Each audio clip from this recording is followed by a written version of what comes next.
Il y a une crise de confiance dans ce gouvernement parce que beaucoup de promesses ne sont pas réalisées. Et donc, le fait de lancer des plans d'indemnisation ne veut pas dire que ça va être effectivement mis en place.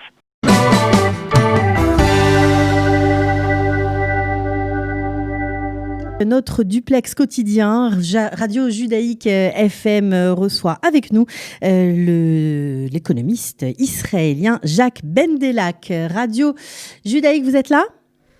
Oui, Cathy, nous sommes là, donc, vous l'avez dit, pour recevoir l'économiste israélien Jacques Bendelak à propos de la lutte contre le coronavirus en Israël et de ses conséquences économiques.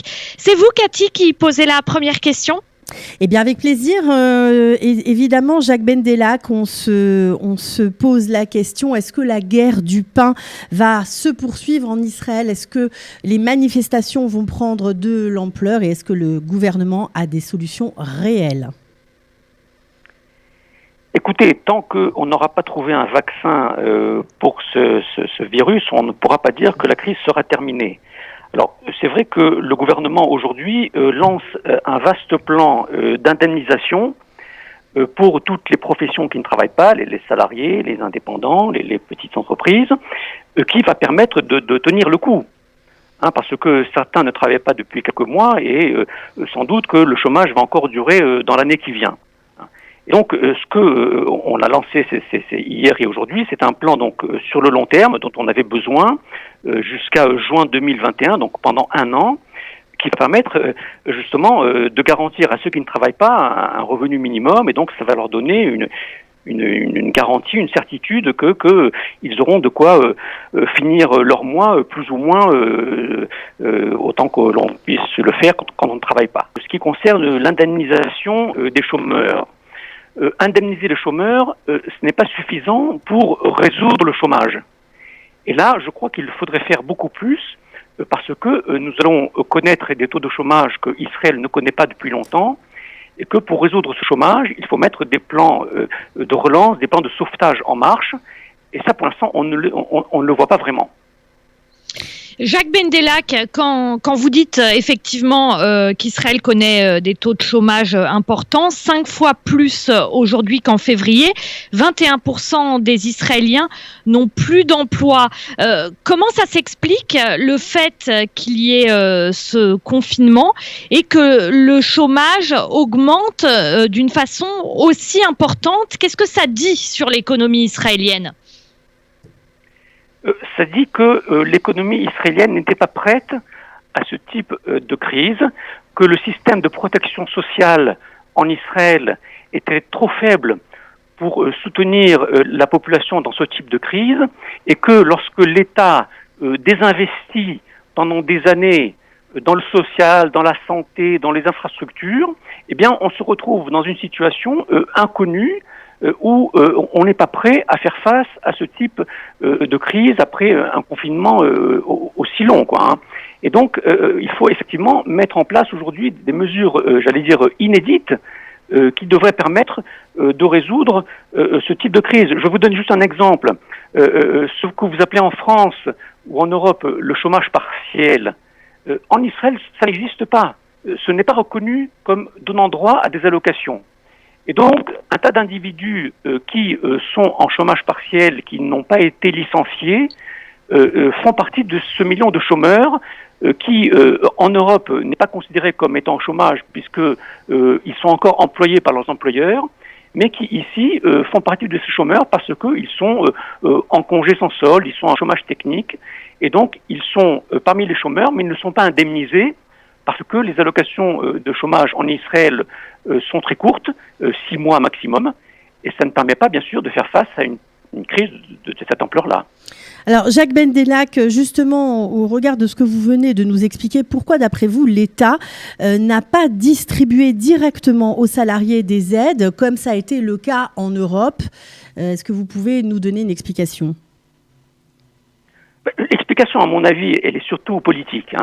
Vous savez qu'Israël s'est enfermé dans une logique libérale qui dit que l'État doit intervenir le moins possible, doit soutenir le moins possible, et c'est pour ça qu'on a rogné très fortement dans la protection sociale, on a rogné très fortement dans les allocations chômage, dans les allocations de revenus minimum, et aujourd'hui l'État a beaucoup de difficultés à changer de politique, à changer de disque, comme nous disons ici, et à intervenir davantage pour distribuer davantage d'argent aux nécessiteux. Alors tout ça, ça prend du temps, et il a fallu effectivement, vous savez, la pression de la rue, les manifestations importantes de ces derniers jours, pour que le gouvernement mette en place un plan sur 1 an qui va effectivement soutenir les plus nécessiteux, mais à mon avis qui n'est pas suffisant pour relancer l'activité économique, parce que indemniser les chômeurs c'est bien, mais ça ne veut pas dire qu'ils vont retrouver un travail dans les mois qui viennent. Et donc pour l'instant on ne fait que remettre à plus tard la solution qui, encore une fois, est politique. Vous savez, au mois de juillet 2020, nous n'avons pas encore de budget pour l'année 2020. Et donc, le gouvernement fonctionne sans budget voté, on fonctionne avec le budget de l'année précédente.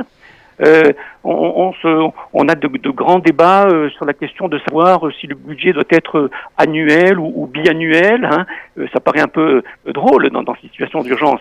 Mais effectivement, le blocage politique d'aujourd'hui ne permet pas d'aller plus vite dans ce plan de relance. Alors Jacques Bendellac, juste pour revenir sur ce plan, 90 milliards de shekels pour 400 000 indépendants qui sont éligibles à ces aides. Alors c'est salué, mais en même temps c'est très critiqué parce que les aides en fait seront pour chaque personne, pour chaque individu très faibles. On parle de 3 000 ou 2 000 shekels par personne. Ça veut dire que c'est tout juste pour remplir son frigo et encore.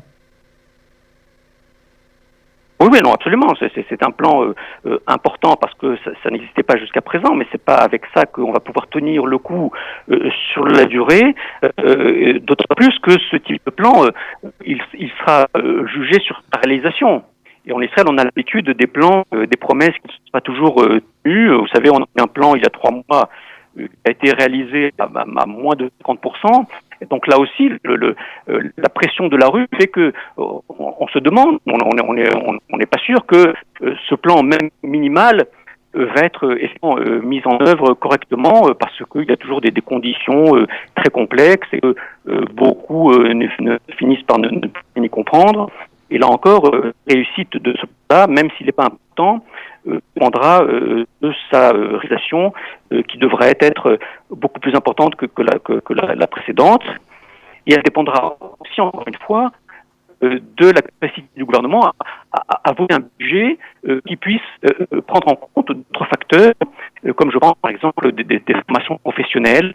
Jacques Bendellac, pour en revenir à ces manifestations de ce week-end qui ont eu lieu notamment à Tel Aviv, il y a un slogan de loin qui frappe vraiment, surtout quand on est en France à l'approche du 14 juillet.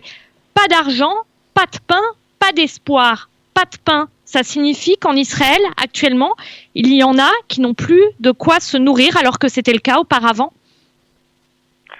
Oui, alors écoutez, il y a une crise de confiance dans ce gouvernement parce que beaucoup de promesses ne sont pas réalisées. Et donc, le fait de lancer des plans d'indemnisation ne veut pas dire que ça va être effectivement mis en place. Et même les sommes qui vont être versées sont très minimales.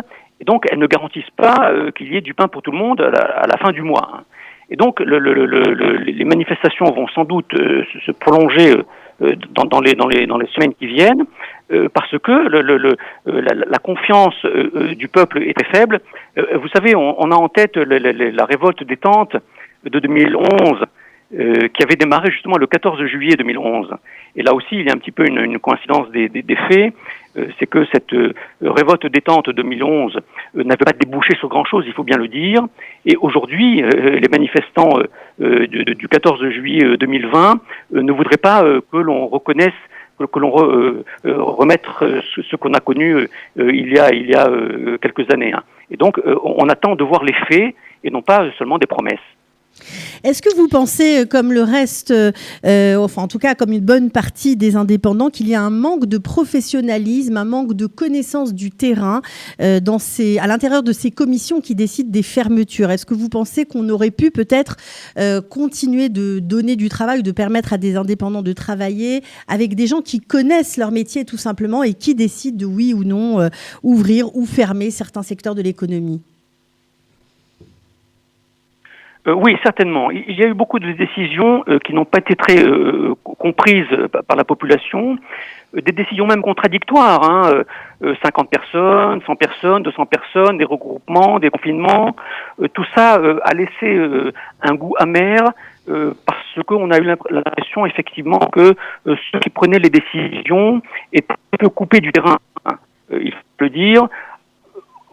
Nous quand même qu'un contexte politique très particulier, on a eu de gouvernement pendant longtemps, le gouvernement actuel, un gouvernement d'urgence se chamaille sur des petits détails de politique, et donc effectivement la rue a l'impression que ne prend pas assez en compte les besoins de ces indépendants qui, pour beaucoup, auraient pu continuer à travailler sous certaines conditions et que décisions viennent d'en haut et ne sont pas toujours compréhensibles ni justifiées pour la plupart de ces indépendants, de ces professions qui sont sans emploi depuis 4 ans déjà. Oui. Merci beaucoup Jacques Bendellac d'avoir été en ligne avec nous ce matin sur Judaïque FM. Pour ce duplex, bien sûr, avec nos confrères du studio Kalita. Merci Cathy Choukroun, bonne journée à vous. Merci Eva Soto, à bientôt. Merci Jacques Bendellac.